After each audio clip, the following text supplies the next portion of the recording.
प्रभु राम देव भगवान अल्लाह खुदा ईश आदि नाम एक ही शक्ति के हैं। वो कैसा है, कहां है, कैसे मिलता है, किसने देखा है? ये प्रश्नवाचक चिन्ह पूर्ण रूप से हटाने के लिए अवश्य सुनिए जगत गुरु तत्वदर्शी संत रामपाल जी महाराज के अमृत वचन, सर्व पवित्र धर्मों के पवित्र शास्त्रों के आधार पर। दर्शकों, जगत गुरु संत रामपाल जी महाराज के अद्भुत अलौकिक सत्संग प्रवचनों ने हिंदुस्तान में ही नहीं बल्कि विश्व में एक आध्यात्मिक ज्ञान की क्रांति ला दी है। लाखों श्रद्धालुओं ने हमें इन सत्संगों के प्रसारण के लिए बधाई पत्र भेजे हैं। इसके साथ साथ कुछ श्रद्धालुओं ने कुछ शंकाएं भी हमारे को भेजी हैं। हमने उन सब श्रद्धालुओं की शंकाओं के निवारण के लिए संत रामपाल जी महाराज से भेंट की तथा महाराज जी से उन सभी शंकाओं का निवारण जाना, जिसकी जिज्ञासा हमारे दर्शकों में बनी हुई है। तो आइए अब जानते हैं परम पूज्य जगत गुरु तत्वदर्शी संत रामपाल जी महाराज से आपकी हर शंका का समाधान। महाराज जी, क्या श्राद्ध पिंडोदक क्रिया करनी चाहिए? प्रमाण सहित बताइए। आज आपको थोड़ा सा विवरण देंगे कि ये श्राद्ध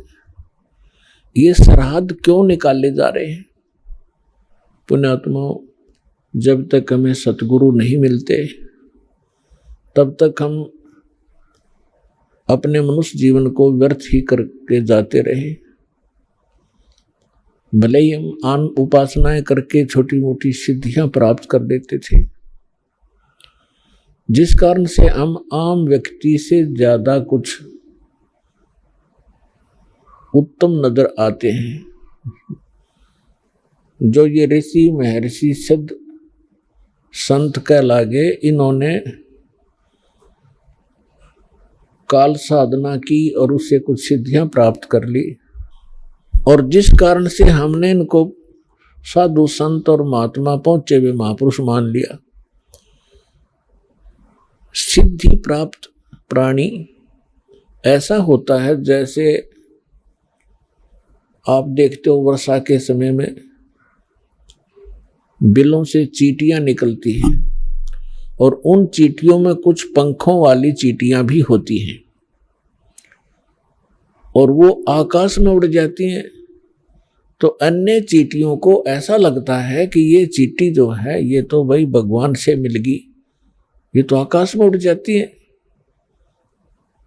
और फिर क्या होता है, जब या तो किसी दीपक के ऊपर जल के मर जाती है वो आकाश में उड़ने वाली चींटियां, या किसी बल्ब के ट्यूब के चारों ओर चक्कर काट काट के वो पंख रहित होकर जमीन पर गिर जाती है, और अंत में वो चींटी की चींटी ही हो जाती है। ठीक इसी प्रकार ये ऋषि महर्षि जो काल साधना करके, हठ योग करके, जंतर मंत्र करके इन्होंने सिद्धियां प्राप्त की, और फिर ये सिद्धियां समाप्त हो जाती हैं।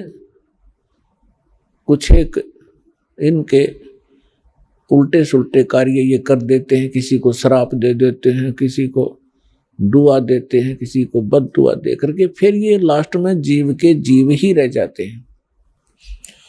तो सत्संग सुनने से हमें ज्ञान होता है कि कौन सी साधना करनी चाहिए, कौन सी ना करनी चाहिए।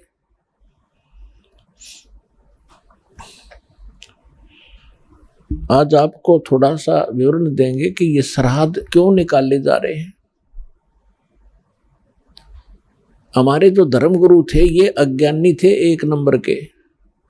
इनको ना अपने सिलेबस का पता था, अपने टेक्स्ट की बुक्स का पता नहीं। पुराण, श्रीमद् भगवद गीता और वेद ये हमारे आध्यात्मिक सिलेबस है, और हमारे धर्मगुरु संस्कृत जानते थे और ये संस्कृत बोला करते थे। गीता का और वेदों का मंत्र तो वही बोल देते थे, अनुवाद अपने हिसाब से गलत करते थे, जिस कारण से हमारे अंदर भ्रम बना रहा कि ये बड़े विद्वान हैं, संस्कृत भाषा जानते हैं, इन्होंने सदग्रंथों को ठीक ठीक जाना होगा। इन्होंने अपना भट्ठा बैठाया और साथ में हमारे पूर्वज भूत बनवा कर छोड़ दिए। एक मोटा सा उदाहरण देता हूं आपको। एक समय एक रुचि ऋषि थे। उस ब्राह्मण ने वेदों को समझा और उसके आधार से अपना जीवन प्रारंभ किया भक्ति मार्ग का। उसकी उम्र 40 वर्ष की हो गई थी, उसने विवाह नहीं किया, ब्रह्मचारी पद में रहता हुआ वेदों अनुसार अपनी साधना कर रहा था जैसा उसको ज्ञान था। 40 वर्ष की आयु जब हुई, उसके पूर्वज 4 ब्राह्मण और दिखाई दे जो मर चुके थे, मृत्यु को प्राप्त हो चुके थे, पिताजी, दादाजी और परदादाजी और फिर चौथा दादाजी। वो चारों उसको आकाश में दिखाई दी, आवाज लगाई कि बेटा रुचि, आपने विवाह क्यों नहीं किया और विवाह करके हमारे श्राद्ध निकालता, हम बहुत दुखी हो रहे हैं, आपने यू कार्य क्यों नहीं किया। तो रुचि ऋषि कहने लगा कि हे पितरमोहो, वेद के अंदर इस श्राद्ध कर्म को, इस कर्म कांड को मूर्खों की साधना बताया है, फिर आप मुझे क्यों इस कर्म में लगा रहे हो। इस बात को उसके पूर्वज ऋषि, उसके पिता, दादा, परदादा, चौथा दादा, वो भी मान रहे हैं कि हाँ बेटा वेदों में ऐसा ही है जैसा आप बोल रहे हो, वेद में ऐसा ही लिखा है। जब वेद में, वेद है सिद्धांत भगवान का, एक विधान परमात्मा का, और ये जो उन ऋषि महर्षियों ने कहां से ग्रहण किया वो कि श्राद्ध निकालो, ये किसी पुराण से ग्रहण किया। और पुराण ये गॉड गिवन स्पिरिचुअल नॉलेज नहीं है, जैसा कि आपको पहले भी सत्संग में बताया।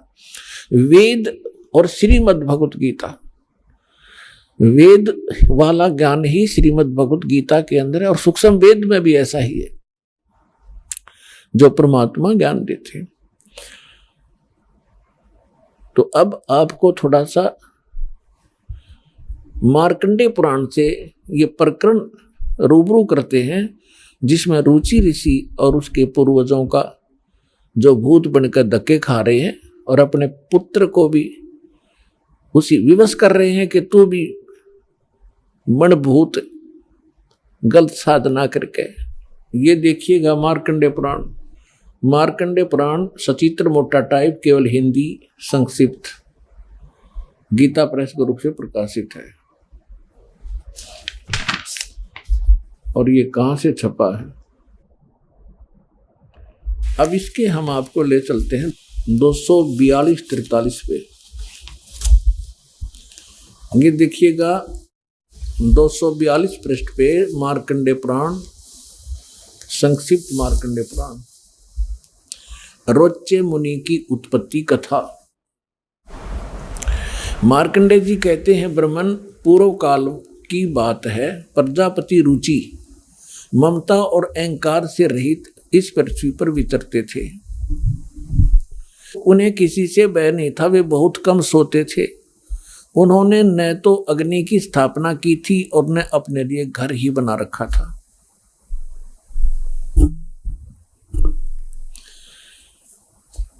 वे एक बार भोजन करते और बिना आश्रम के ही रहते थे। उन्हें सब प्रकार की आसक्तियों से रहित एवं मुनिवर्ती में रहते देख उनके पितरों ने उनसे कहा। पितर बोले, बेटा ये देखो, ये भूत दिख गए इसने, ये देखो ये भूत दिखाई देंगे चारों, ये पिताजी, दादाजी और फिर दादा का पिताजी, दादा का परदादा जी, ये चारों भूत बन रहे ऋषि जी। अब ये क्या इंस्ट्रक्शन दे रहे हैं देखिएगा। पितर बोले, बेटा विवाह स्वर्ग और अपवर्ग का हेतु होने के कारण एक पुण्यमय कार्य है, उसे तुमने क्यों नहीं किया। गृहस्थ पुरुष समस्त देवताओं, पितरों, ऋषियों और अतिथियों की पूजा करके पुण्यमय लोकों को प्राप्त करता है। वह स्वाहा के उच्चारण से देवताओं को, श्रद्धा के शब्द से पितरों को तथा अन्नदान बलि वैश्वदेव आदि से भूत आदि प्राणियों एवं अतिथियों को उनका भाग समर्पित करता है। बेटा हम ऐसा मानते हैं कि गृहस्थ आश्रम को स्वीकार न करने पर तुम्हें इस जीवन में क्लेश पर क्लेश उठाना पड़ेगा और मृत्यु के बाद और दूसरे जन्म में भी कलेश ही भोगने पड़ेंगे। अब रुचि ऋषि कहता, पितृगण परिग्रह मात्र ही अत्यंत दुख एवं पाप का कारण होता है और तथा उससे मनुष्य की अधोगति होती है। यही सोचकर मैंने पहले स्त्री संग्रह नहीं किया। अब हम ज्यादा ना पढ़कर आपको अपने काम की बात पढ़ावांगे। पितर बोले, बेटा जितेंद्रिय होकर आत्मा का प्रक्षालन करना उचित ही है। तुम जिस पर चल रहे हो वह मोक्ष मार्ग है। रुचि ने पूछा, पितामहो वेद में कर्म मार्ग को किसको, जैसे ने भी बताया था कि इन्होंने बताया था इन पितरों ने कि गृहस्थ पुरुष समस्त देवताओं, पितरों, ऋषियों और अतिथियों की पूजा करके पुण्य लोकों को प्राप्त करता है। वह स्वाहा के उच्चारण से देवताओं को शब्दा के शब्द से पितरों को अन्न दान, बलि, वैश्वदेव आदि से भूत और आदि प्राणियों एवं अतिथियों का उनको भाग समर्पित करता है। बेटा हम ऐसा मानते हैं, गृहस्थ आश्रम को स्वीकार ना करके तुमने जीवन में क्लेश पे क्लेश भोगने पड़ेंगे। भावार्थ है कि तो तुम ये श्राद्ध श्रुद्ध ना निकालता, ये निकाल है। अच्छा यूं क्या कह रहा है फिर? ये कह रहे हैं कि जो तू लग रहा है ना, यूं तो है मोक्ष मार्ग।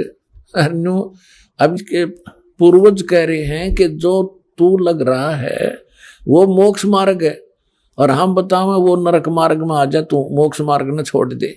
ये देवता कह रहे कि पितर, देखो पितर बोले, बेटा जितेंद्रिय होकर आत्मा का प्रक्षालन करना उचित है, किंतु तुम जिस पर चल रहे हो तो मोक्ष मार्ग है। हरिभाम बतावांगे वो कौन सा मार्ग है। अब रुचि ने पूछा, पितामहो वेद में कर्म मार्ग को अविद्या कहा गया है।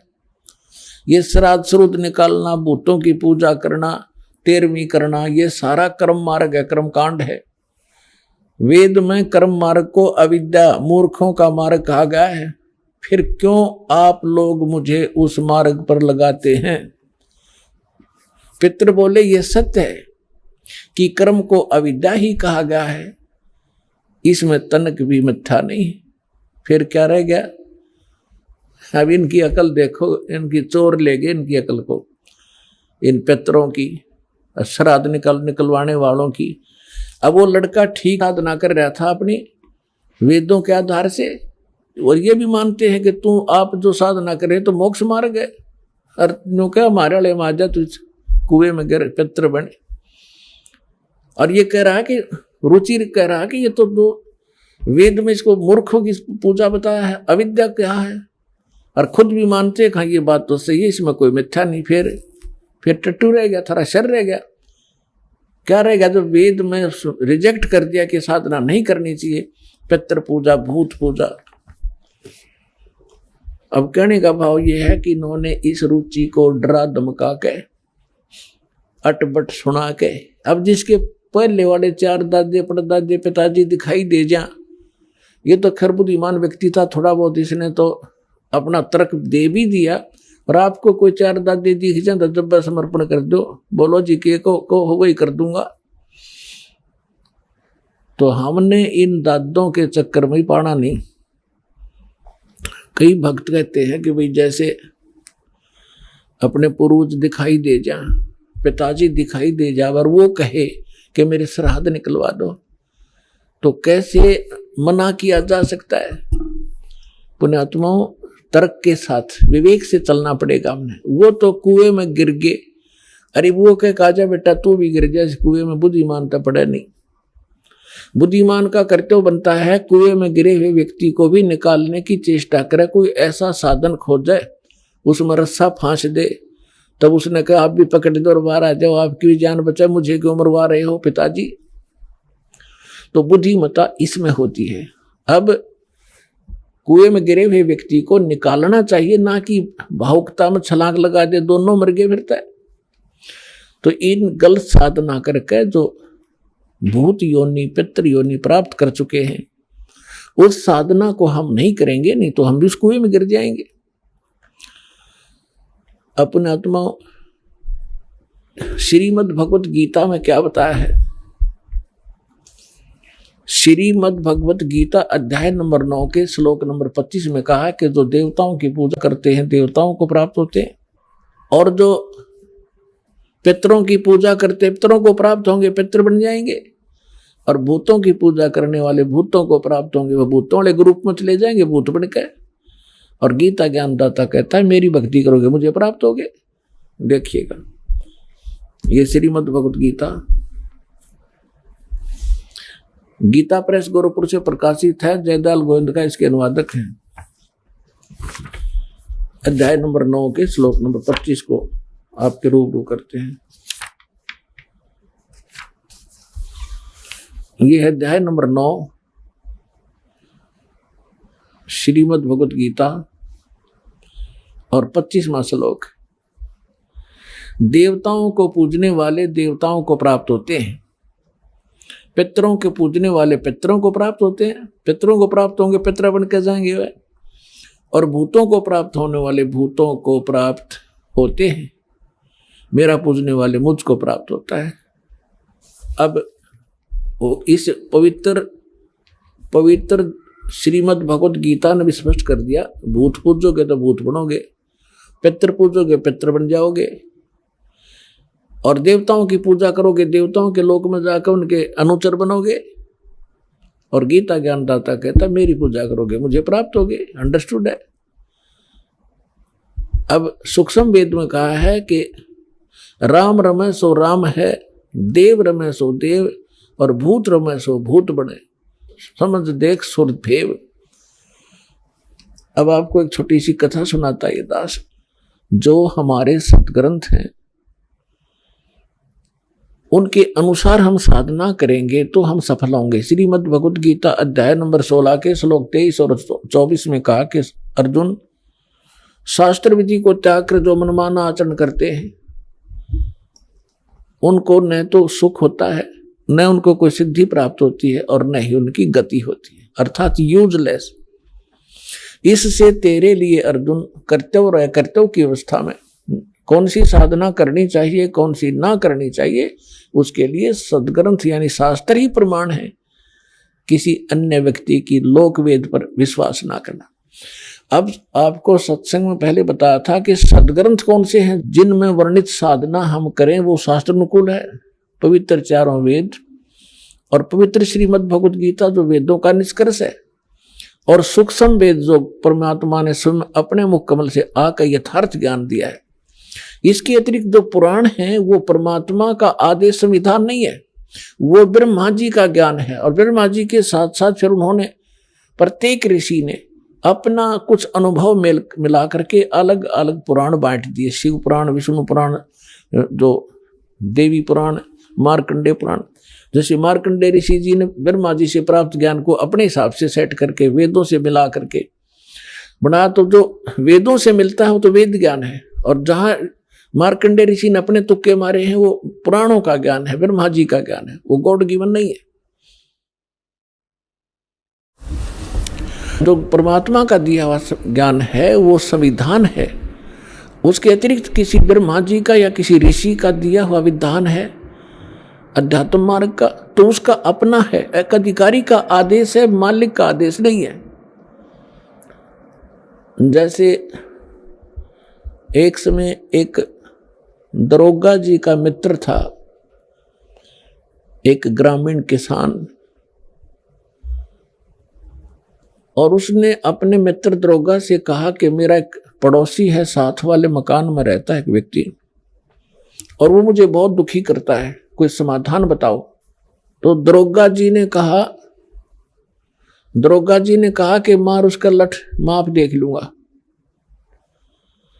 अब उस व्यक्ति ने अपने मित्र दरोगा जी यानी एक अधिकारी की आज्ञा का पालन करके अपने पड़ोस वाले उस व्यक्ति के साथ झगड़ा ठान लिया और उसका लठ मार दिया। लठ मारने से उसकी मृत्यु होगी।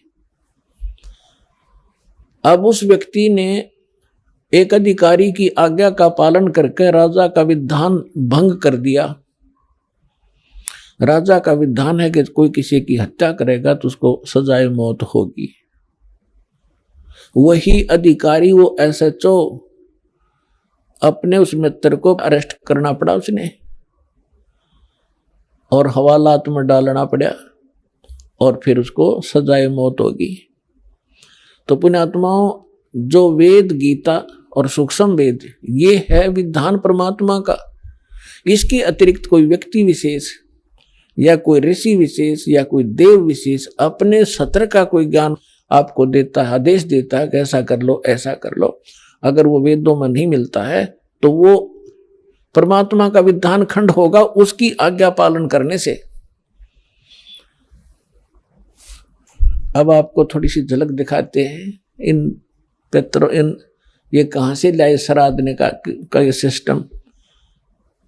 हमने अब आपको रोना आया करेगा, हमारे पूर्वजों की दुरुक्ति करवा दी इन लोगों ने, अंधों ने। एक टीचर का फर्ज बनाया अपने सिलेबस ने ढंग से जाने और फिर विद्यार्थियों को पढ़ावे। अब आपको दिखाते हैं श्री विष्णु पुराण।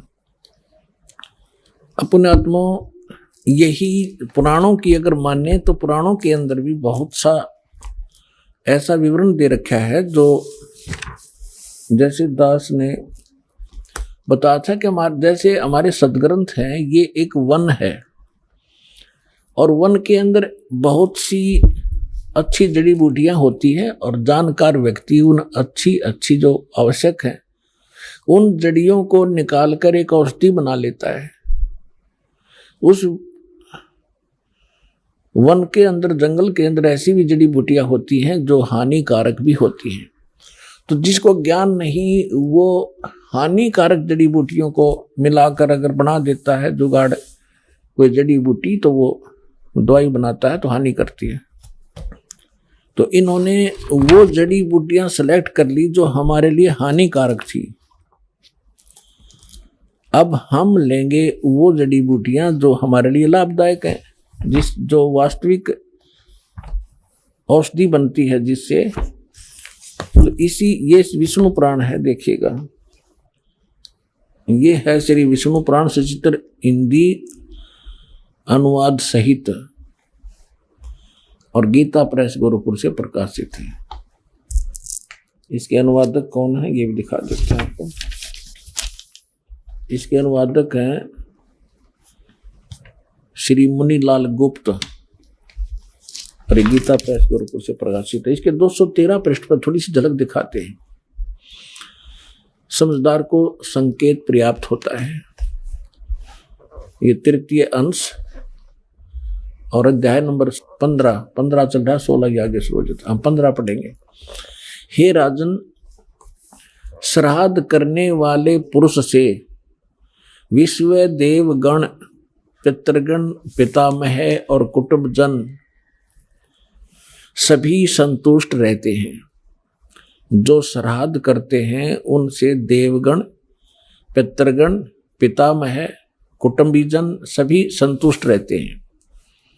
आगे क्या कहा कि हे भूपाल, पितृगण का आधार चंद्रमा है और चंद्रमा का आधार योग है। इसलिए श्राद्ध में योगी जन को नियुक्त करना अति उत्तम है। हे राजन, यदि श्राद्ध भोजी एक सहस ब्राह्मण हो, ब्राह्मणों के सम्मुख श्राद्ध खाने के लिए आए हुए 1000 ब्राह्मणों के सम्मुख एक योगी भी हो तो वह यजमान के सहित उन सब का उद्धार कर देता है। अब इससे क्या स्पष्ट हुआ? वही श्राद्धों की महिमा बताने वाला औरव ऋषि बोल रहे हैं। औरव वो क्या बता रहा है कि श्राद्ध निकालने वाला पितरों को और पितृगण, पितामह, कुटुंबीजन और देवताओं को खुश करता है। फिर इसके साथ साथ फिर स्पष्ट कर दिया है कि श्राद्ध कर रहे हो। श्राद्ध का अर्थ होता है एक धार्मिक अनुष्ठान। तो उसमें ये बताया कि उस धार्मिक अनुष्ठान में यदि 1000 ब्राह्मण आ रहे हो श्राद्ध जीवने वाले, उनके सामने एक योगी आ जा उनके साथ में। अब योगी का क्या अर्थ है? गीता अध्याय नंबर 2 के श्लोक नंबर 53 में कहा कि अर्जुन, जिसमें तेरी बुद्धि भिन्न भिन्न प्रकार के वचनों से विचलित ना होकर हटकर एक तत्व परमात्म तत्व ज्ञान के ऊपर आश्रित हो जाएगी, तब तो तू योग को प्राप्त होगा, तू भगत बनेगा, योगी बनेगा। तो अब यही भी बताया है कि योगी वो होता है जो पूर्ण परमात्मा के ज्ञान से परिचित हो, अटल ज्ञान रखता हो, सत साधना कर रहा हो। उसको भोजन कराने से कहते हैं उन पितरों का भी उद्धार हो जा, 1000 ब्राह्मणों का उद्धार हो जा जो पेट भरते फिर रहे हैं, जिनको ज्ञान कति नहीं, और यजमान का भी उद्धार हो। तो पुण्यात्माओं, दास ने आपको सबसे पहले योगी बनाया है। और यहां पर जो साधना होती है 10वें दिन श्राद्ध होने लग रहे, यहाँ पर 10वें दिन समागम होते हैं, और जो भी दान पुण्य आप करते हो ये सब योगी खाते हैं, और इनके खाने से आपके पितरों का भी उद्धार होगा जो यहाँ दान कर रहे हैं। ये तो पुराण भी बता रही है और परमात्मा भी यही बता रहे हैं कि भक्ति बीज होवे जो हंसा, तारों तास के कोत्र वंशा। अब देखिएगा, ये है विष्णु पुराण, हम पढ़ रहे थे अभी आपको, और 213 पृष्ठ पे 3 अंश, और ये अध्याय 15 है, 16 यहां से शुरू होता है, इससे पहले 15 में है ये। हे राजन, और ऋषि ब्राह्मण कह रहा है कि हे राजन, श्राद्ध करने वाले पुरुष से विश्व देवगण, पितृगण, पितामह और कुटुंबीजन सभी संतुष्ट रहते हैं।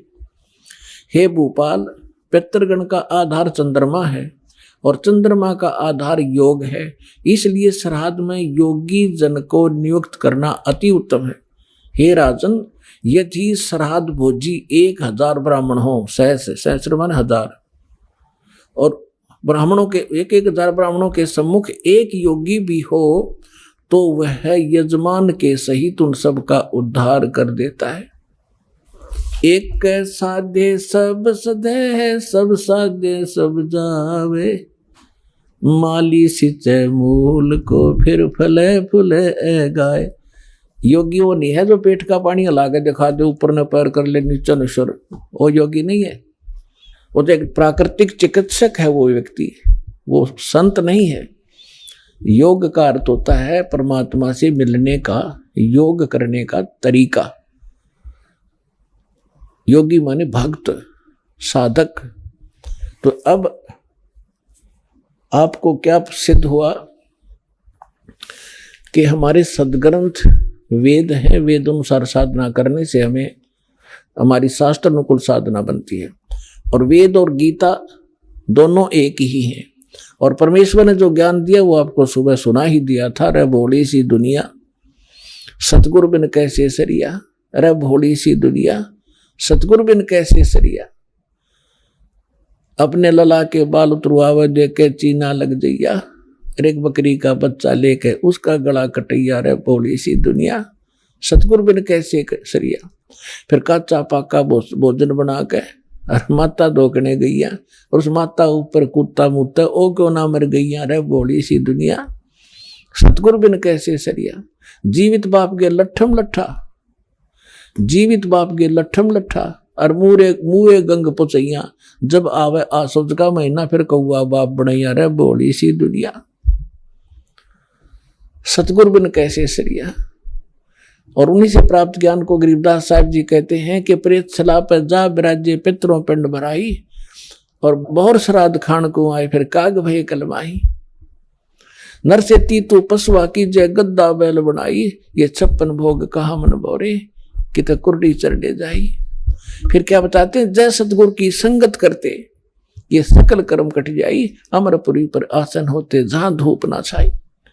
यदि तुम सतगुरु की शरण में आ जाते, ये सारे फंड छूट जाते, ना श्राद्ध निकालने, ना पितर बनना, ना भूत बनना, और सतलोक चले जाते।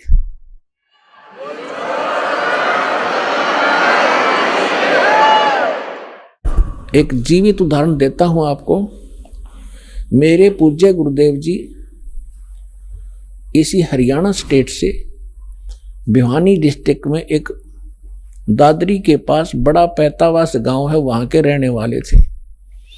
उनका जन्म पवित्र ब्राह्मण कुल में हुआ था, लेकिन उनको ज्ञान हो गया था कि जिस आधार से ये ब्राह्मण कहलाते हैं, ये ब्राह्मण नहीं है। ये तो एक परंपरा पड़ेगी। जैसे कोई वैद्य था और बहुत सुप्रसिद्ध वैद्य था, नब्ज पकड़ते ही रोग बता देता था और बढ़िया औषधि देकर स्वस्थ कर देता था। तो उस वैद्य के वंशजों को आने वाले समय में वैद्य कहने लग गए सारे, कृपाराम वैद्य, बलवान सिंह वैद्य, फलाना वैद्य। और वो वैद्य है, केवल सरनेम बन गया उनका, वो वैद्य नहीं है। उस वैद्य के वंशज होने के कारण वैद्य नाम से प्रसिद्ध हो गए हुए, और जानते नहीं पेट के दर्द की दवाई फिर खाक वैद्य है वो। इसी प्रकार जो ब्राह्मण है वर्तमान के, जिनको हम ब्राह्मण कहने लाएंगे, ब्राह्मण, तो उस कुल में हमारे पूज्य गुरुदेव जी का जन्म हुआ। और उनको जब ज्ञान हुआ, जब पता चला कि ये तो केवल ब्राह्मण है, पंडित नहीं है। पंडित सोए जो पिंड की जाने। मेरे दादा गुरु जी थे, वो दिल्ली के अंदर छावला गांव के जाट थे, किसान। और वो हमारे जो दादा गुरुजी के जो गुरुजी थे, जो जिनके वो संपर्क में आए, उन्होंने उनको काशी विद्यापीठ में पढ़ा दिया, उस किसान के लड़के को। और फिर वो 4 विषय के आचार्य बन गए। उनको पंडित चिदानंद नाम से जाना जाता रहा। आज भी उनका खरखोदा के पास में, जिला सोनीपत, हरियाणा में, एक गोपालपुर छोटा सा गांव है, उसमें उनका आश्रम है, हमारे दादा गुरुजी का। उस पर बोर्ड लगा हुआ है, पंडित चिदानंद आश्रम। वो जाट होकर पंडित को आए, और हमारे गुरुदेव जी ब्राह्मण थे। बोले नहीं, हम ब्राह्मण नहीं, हम संत हैं। तो कहने का भाव ये है कि मेरे पूज्य गुरुदेव जी जब 15-16 वर्ष की आयु के थे, खेतों में पशु चरा रहे थे। पहले यही काम करते थे, गौएं चराते थे अपने अपने, इनके जमीन भी थी, खेती भी करते थे। और हमारे जो दादा गुरु जी थे, उनके संपर्क में आ गए। इनको प्रेरणा हुई। इन्होंने सोचा कि यदि मैं घर से निकलूंगा वैसे, तो पीछे पीछे घर वाले भाग लेंगे, ये फेर लाओगे पकड़ गए। उन्होंने ऐसी सूझबूझ की। पहले वन बहुत होते थे, जंगल होते थे बड़े बड़े। इन्होंने क्या किया, एक दिन 2 कपड़े ले गए अपने, 2 ड्रेस, एक पहन गए, एक और ले गए। और शाम के समय जब पशुओं को लेकर चलने का समय हुआ, अपने साथी दूसरे ग्वालों से कहा कि आप चलो, मैं आ रहा हूं, एक बार फ्रेश होया हूं। जंगल में घुस गए और वो अपने पशु लेकर घर न आ गए। उन्होंने क्या किया, जंगल में जाके दिन में वो देख आए थे सारा साजबाद। एक पशु खा रखा था, किसी हिंसक पशु ने, किसी शेर ने या भेड़िए ने, कोई बकरा बुकरा खा रखा था। उसकी अस्थि पड़ी थी। उनके पास, उनके ऊपर अपने कपड़े डाल दिए जो पहन के गया था, और दूसरे पहन करके वो सीधे चले गए जहां मेरे गुरुजी थे, उनके गुरुजी थे।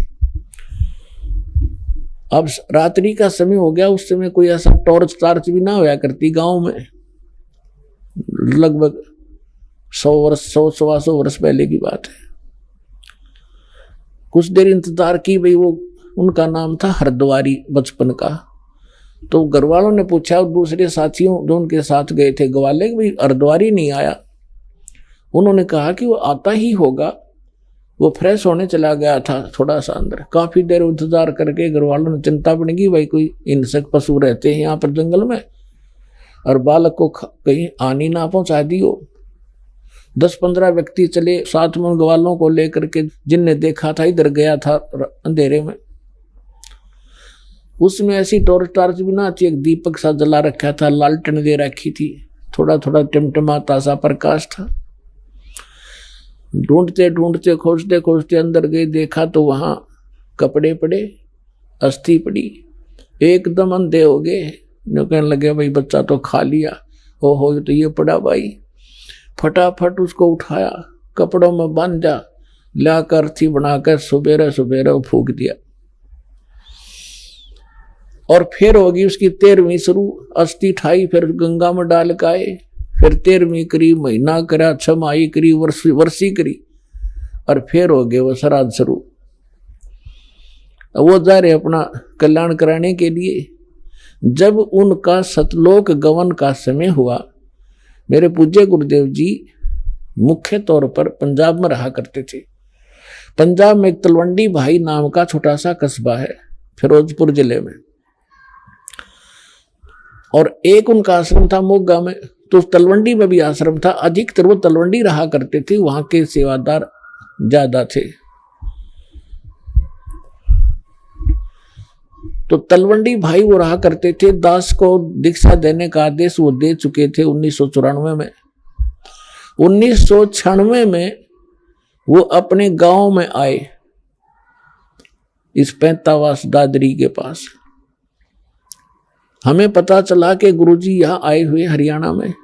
उनके साथ हमारे ही शिष्य, उनके बच्चे 2 सेवा में रहा करते थे। उनका संदेशा पहुंचा, गुरुजी आ चुके हैं। तो दास भी चला गया। उस समय गांव गांव में सत्संग किया करते थे। जब हम वहां पहुंचे, प्रणाम किया गुरुदेव को। उसमें सारा गांव देखने आया कि वो व्यक्ति तो जीव है जिसने हमारे मान रहे थे। सारा गांव देखने आया। वो गए थे लगभग 100 वर्ष के बाद। जाते ही बता दिया कि ये मेरे चाचा का घर था, ये हमारा घर था, हम इतने भाई इतनी बहन। तब उनको यकीन हुआ सचमुच तो वही हरिद्वारी है। सारी पीढ़ी बता दी। तो जब दास वहां पहुंचा तो एक 92 वर्ष की 92 ईयर ओल्ड उनकी भाभी बैठी थी। ऐसे बात चलती रही। मैंने उनसे पूछा कि जब हमारे गुरुजी घर त्याग कर चले गए थे तो आपने पीछे से कैसा महसूस किया? यहां नहीं थे, आपने मृत मान रखा था। तो उसने कहा भाई मैं आई ना, जब मुझे पता चला था कि इनका एक भाई निसंतान मर गया, बे औलादा मर गया, ऊत नपूत कहा कर देसी भाषा में। और इनके हिस्से की जमीन थी 3-4 एकड़, 4-5 एकड़ जमीन इनके हिस्से में आती थी। उसको मेरे पति और दूसरा मेरे पति का भाई, 3-4 भाई थे, वो प्रयोग किया करते थे। और जब घर में कोई ऊक चूक हो जाती, खेती ना होती, पशु मर जाते या कोई बालक बीमार हो जाते, तो हम पूछने जाया करते थे अपने पुरोहित पे, और वो पतरा वतरा दिखाया करते। तो वो कहा करते कि आपका एक बेऔलादा मर रहा है, निसंतान मरा हुआ है हरद्वारी, और वो सिद्ध है, तुमने वो हानि कर रहा है, वो प्रेत बना हुआ है, पितर बना हुआ है, वो प्रेत बाधा तुम्हें दुखी कर रही है। उसके लिए फिर जो सा भी वो जंतर मंत्र बताते हम सारा करया करते, श्राद्ध भी निकाला करते थे।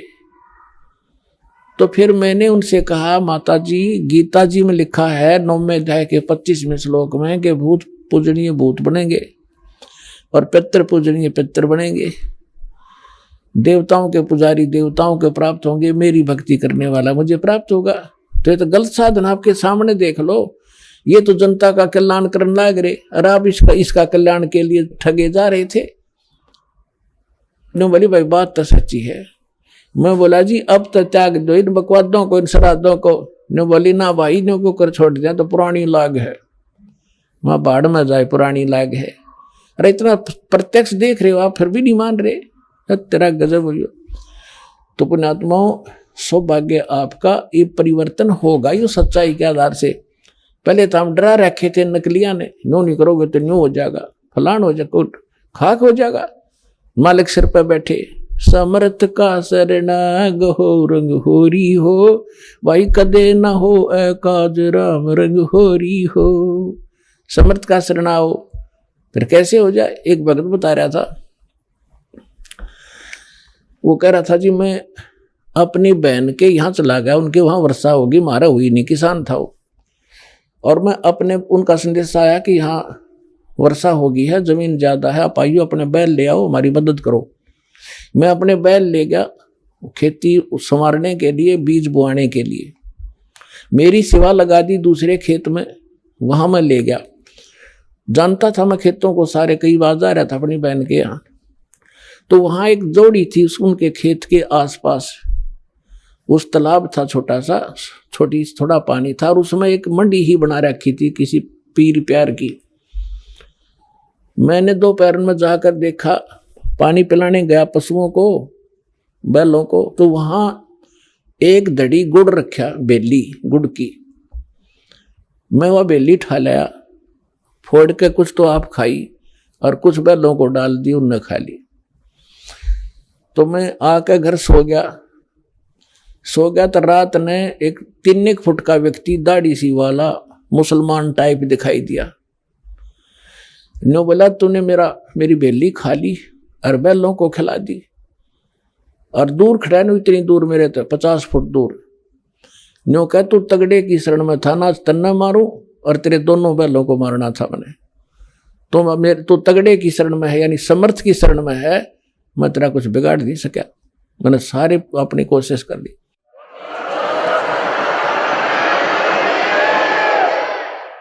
तो मैं सुबह उठा, मेरा पसीने आ रहे, डर गया मैं। फिर उसने देख कर अकल सकल सी उसकी, मैंने अपनी बहन से पूछा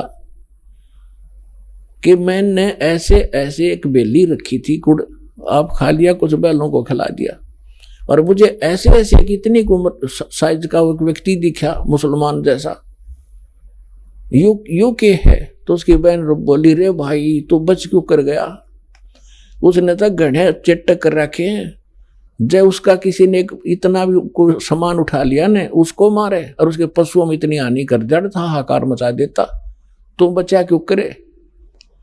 फिर बोला, मुझे और दृढ़ विश्वास हो गया, बच गया मैं। वो तो हाथ जोड़ के गया, फिर मेरे गुरु जी का गए ने बोला, तू तगड़े की शरण में है, और जा शरण में ना होता तन्ना तुझे मारता और तेरे बैलों को खत्म करता। तो पुण्यात्मा, समर्थ का शरणाग हो, रंग होरी हो, भाई कदे न हो ए काज राम, रंग होरी हो। आइए अब हम उन श्रद्धालुओं के अनुभव जानते हैं जो जगत गुरु तत्वदर्शी संत रामपाल जी महाराज जी से दीक्षा प्राप्त कर चुके हैं तथा उनके द्वारा बताए गए भक्ति मार्ग पर चल रहे हैं। नमस्कार सर। नमस्कार सर साहब। शुभ नाम है जी आप जी का? मेरा भक्त शिशुपाल दास है। सर कहाँ से आए आप? मैं मेरकपुरा पोस्ट मसूरी, जिला भिंड, मध्य प्रदेश से आया हुआ हूँ। सर क्या काम करते हैं आप? मैं वैसे चिकित्सक हूँ, आयुर्वेद और होम्योपैथी से मैं चिकित्सा करता हूँ। सर परम संत सतगुरु रामपाल जी महाराज की शरण में आने से पहले आप कौन सी भक्ति करते थे? मैं दुर्गा जी के और हनुमान जी का विशेष भक्त था मैं उस टाइम तक मैं। तो जो आप दुर्गा जी की भक्ति करते थे या हनुमान जी की भक्ति करते थे, उस भक्ति से आपको क्या लाभ मिलता था? नहीं, वैसे विशेष लाभ मुझे कभी नहीं हुआ। सर परम संत सतगुरु रामपाल जी महाराज की शरण में आप कैसे आए? मेरे पैर में गैंग्रीन हो गया था 25 अप्रैल 2009 को। मैं भिंड पहुंचा था, उस टाइम चुनाव का माहौल था। मुझे एक बंदा लेके गया था, भिंड हॉस्पिटल में लेके गया था। वहाँ जाके उन्होंने भर्ती करवाया, तो डॉक्टर ने देखते से बोले ये तो पैर में गैंग्रीन है, बोले पैर काटना पड़ेगा मुझे। तुमने अब जो भी हो, तो घर पे से मैं अकेला आया तो वो वापस चले गया था। उसके बाद में मैं हॉस्पिटल में पड़ा रहा, सुबह से शाम तक मैंने करीबन बहुत सारे डॉक्टरों को बताया, सभी का एक ही इलाज था। सभी ने एक ही बात कही थी मुझे कि आपका पैर काटना पड़ेगा, गैंग्रीन है, इसके पैर काटने के अलावा इसका कोई भी ट्रीटमेंट है ही नहीं इसका। बाद में मेरा चिकित्सा पिताजी भी आ गए थे घर से। मुझे पढ़ने लिखने का काफ़ी शौक़ था। वहीं पर एक अपना भगत था, उन्होंने बाद में लाके मुझे एक पुस्तक दी थी, भक्ति सौदागर को संदेश। जब उसको मैंने पढ़ा और उसको समझा मैंने, तो मैं जब इन लोगों को इसमें जिनको फ़ायदा हुआ है, उन्होंने ये कहा मैंने कि जब इनको फ़ायदा हो सकता है तो फिर मुझे क्यों नहीं हो सकता, हमने कि मेरा पैर क्यों नहीं बच सकता। मैंने अब पैर कटे या जाए, मैं जाऊंगा ज़रूर। तो जो भगत ने मुझे पुस्तक दी थी, उसने मुझे कहा कि अर्जी लगा दो। मैंने अर्जी वर्जी भी लगाना मैं नहीं जानता, अर्जी भाई तुम लगाओ, मैं चलूँगा निश्चित, ये मेरा दृढ़ प्रतिज्ञा थी मेरी। तो बाद में जब मेरा पैर कटने की नौबत आ गई, बिल्कुल उन्होंने डेट फिक्स कर दी मेरी। उसके जस्ट 2 दिन पहले उन्होंने, जैसे शनिवार को मुझे डेट फिक्स करी थी सोमवार का पैर काटने के लिए, मैंने अब जो कुछ भी है, तो डर के मारे मेरे तो वैसे ही हालत मेरी ख़राब हो गई थी। पैर में सूजन थी काफ़ी, इतनी थी मेरे को, जांघ पे से पैर कटना था मेरा, डॉक्टर भी बोले। पर अचानक कर सोमवार को एकदम आश्चर्य सा हुआ। पुस्तक तो मैंने पढ़ी थी गुरुजी की अपने, तो बस एक ही नाम रटा करता था मैं, हे कबीर महाराज, हे रामपाल जी महाराज मेरी रक्षा करो, बस इतनी मैंने डोर लगा के रखी थी। उसके बाद में मुझे जो भी फायदा हुआ, सोमवार को मेरा पैर बिल्कुल सूख के एकदम कांटा हो गया। मैंने ये सोचा कि आज मेरा पैर जाएगा, अब मैं बचने वाला नहीं हूँ, क्योंकि गैंग्रीन से कोई भी बचा नहीं है अब तक। पर धीरे धीरे ये हुआ, जब डॉक्टर को मैंने बताया तो बोले तेरा ऑपरेशन तो बोले मैं करूँगा, पर देखता हूँ बोले। जब उन्होंने मुझे ऑपरेशन किया मेरा, तो सिर्फ बिना शून्य और बिना उसके पूरा पैर मेरा बेकार, मतलब वो हो ही चुका था, बेकार हो चुका था, मांस पूरा निकाल दिया। सोने की एक सुई भी नहीं लगाई, दर्द की भी नहीं, मैं चीखते चिल्लाते रहा ऑपरेशन थिएटर में मैं। तो बाद में मैंने बोला, थोड़ी सी उन्होंने ब्लेड बदलने की थोड़ा सा मेरे समय दिया। तो उस टाइम उन्होंने जैसे ही ब्लेड बदलने का समय दिया, मेरे को सांस आई। मैंने, डॉक्टर साहब एक निवेदन है मेरा। मैंने, बोलो क्या बात है। तो उन्होंने ये कहा कि कम से कम मुझे दर्द की या सोने की सुई तो लगा दो। तो उन्होंने मेरे को एकदम डांट दिया, बोले चुप रहे, ये काम तेरा सोचना नहीं मेरा है।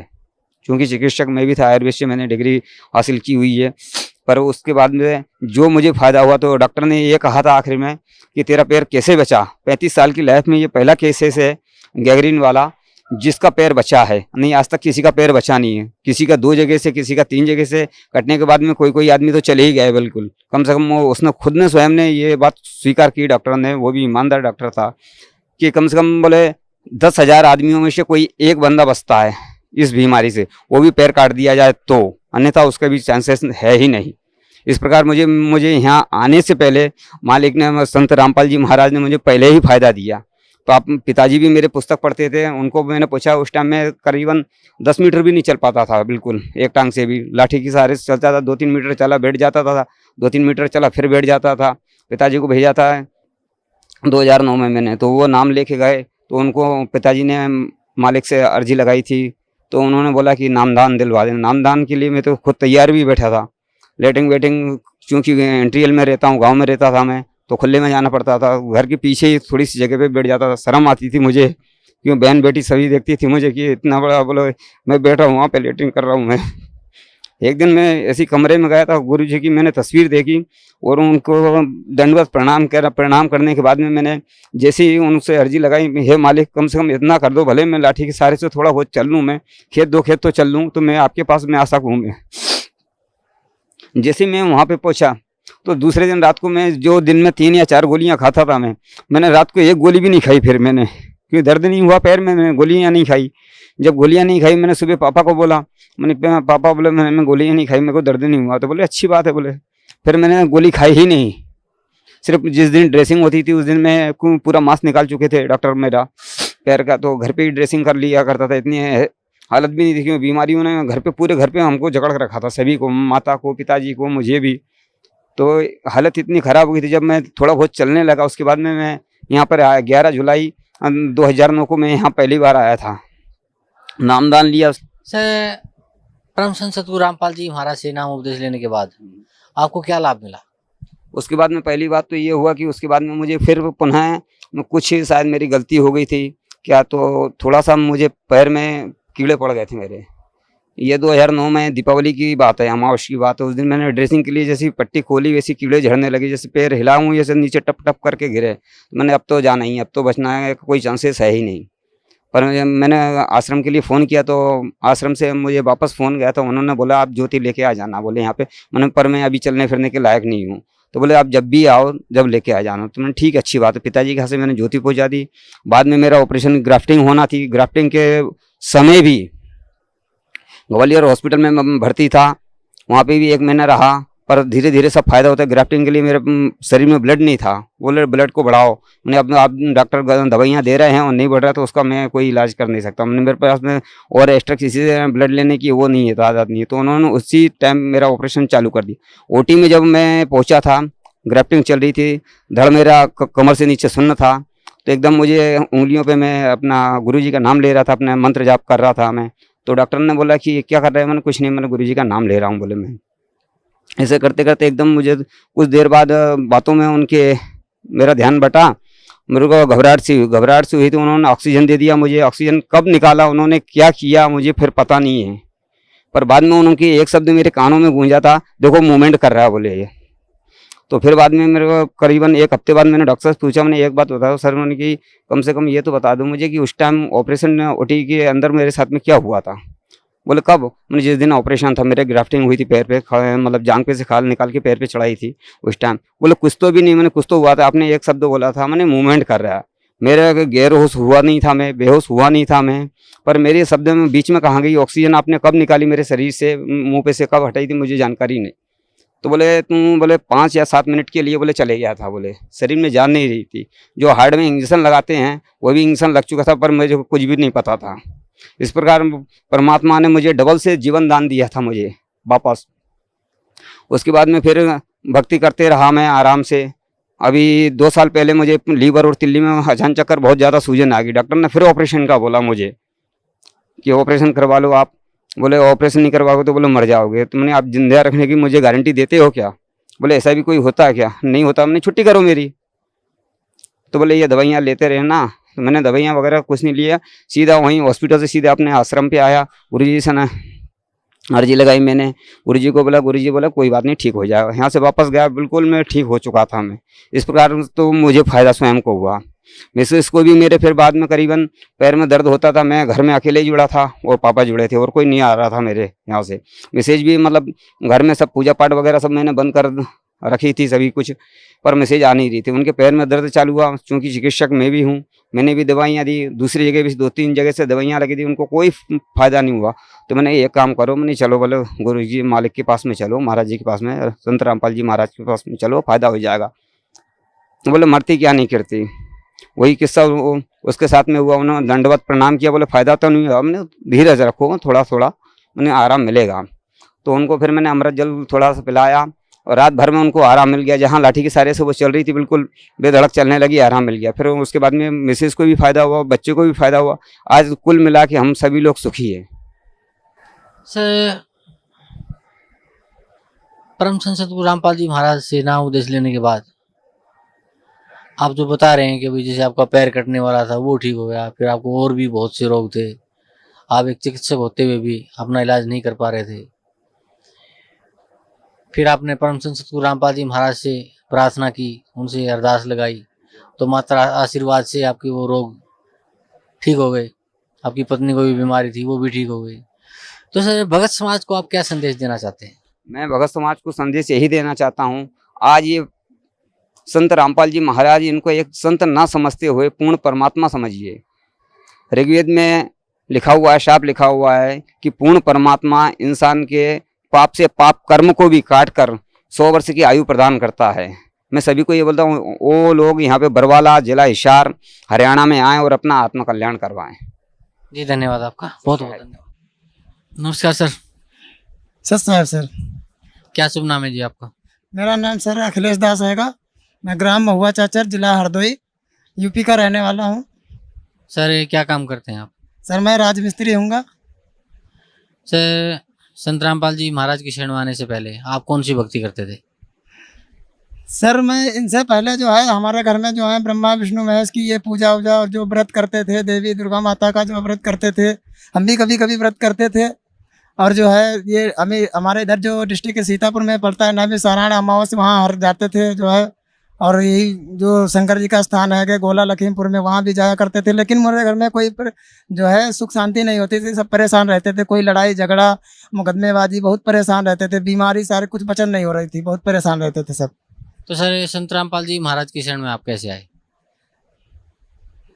संत रामपाल जी की महाराज की शरण में ऐसा है, हम यहाँ से गए थे अपने सिस्टर की शादी में, शाहजहानपुर में मेरी मौसी की लड़की है, वहाँ गए थे। वहाँ शादी के बाद में मैं जो है मेरे पैर में दर्द होने लगा। दर्द होने के बाद में जो है वहाँ पे वो दर्द होने लगा, तो हमने सोचा ऐसे ही हल्का होगा। मैं फिर गाजियाबाद आया था, गाजियाबाद में मैं काम करता हूँ राजमिस्त्री का। उसके बाद में मेरे पैर में दर्द होने लगा, सवारी मिली नहीं, तो मैं अपने घर चला गया गाँव हरदोई महुआ चाचर को। वहाँ पे मेरे पैर में पता नहीं क्या हो गया, तो बहुत तेज़ दर्द हुआ। तो मैंने जो है डॉक्टर के पास ऑपरेशन करवाया। ऑपरेशन से वो इन्फेक्शन हो गया मेरे शरीर में, पूरा खून सा काला जैसा हो गया, पूरा शरीर में जहर हो गया समझ लो।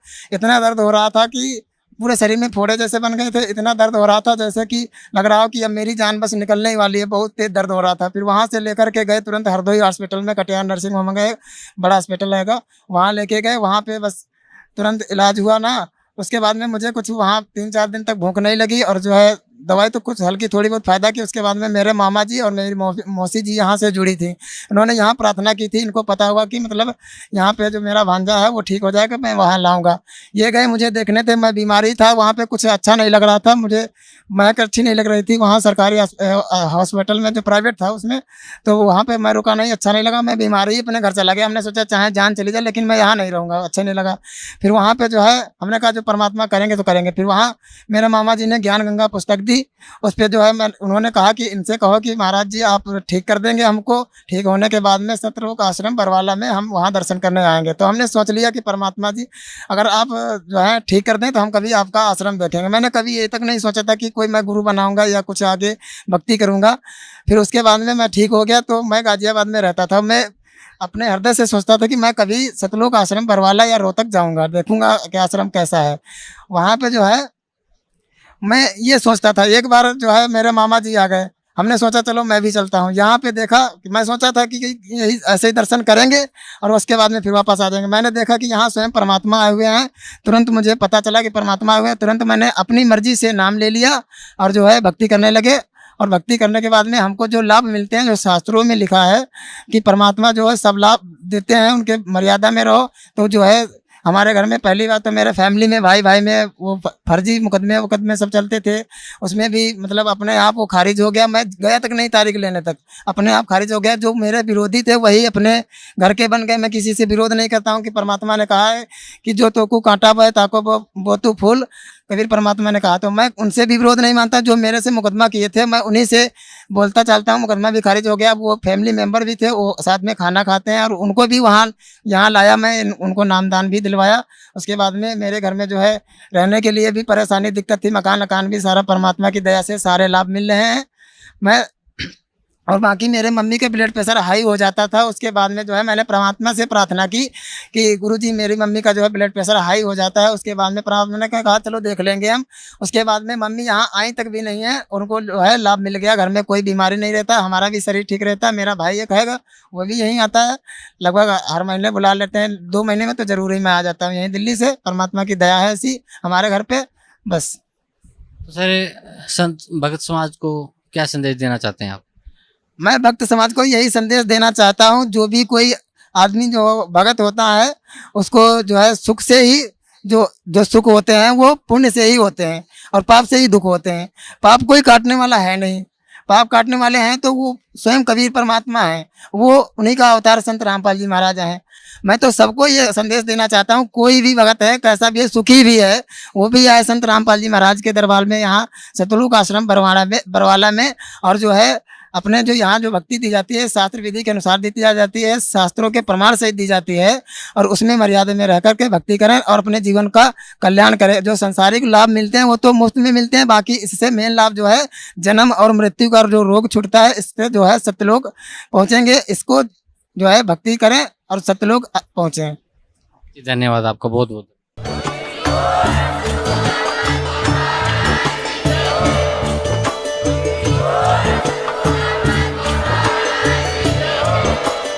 आप सुन रहे थे जगत गुरु तत्वदर्शी संत रामपाल जी महाराज जी के मंगल प्रवचन। अधिक जानकारी के लिए विजिट कीजिए हमारी वेबसाइट www.jagatgururampalji.org। संत रामपाल जी महाराज जी के शुभ आशीर्वाद से पूरे विश्व भर में 500 से भी ज्यादा नाम दीक्षा केंद्र हैं, जिन पर संत रामपाल जी महाराज जी द्वारा ऑनलाइन निशुल्क नाम दीक्षा दी जा रही है। अपने नजदीकी नाम दीक्षा केंद्र का पता करने के लिए संपर्क करें 8222880541।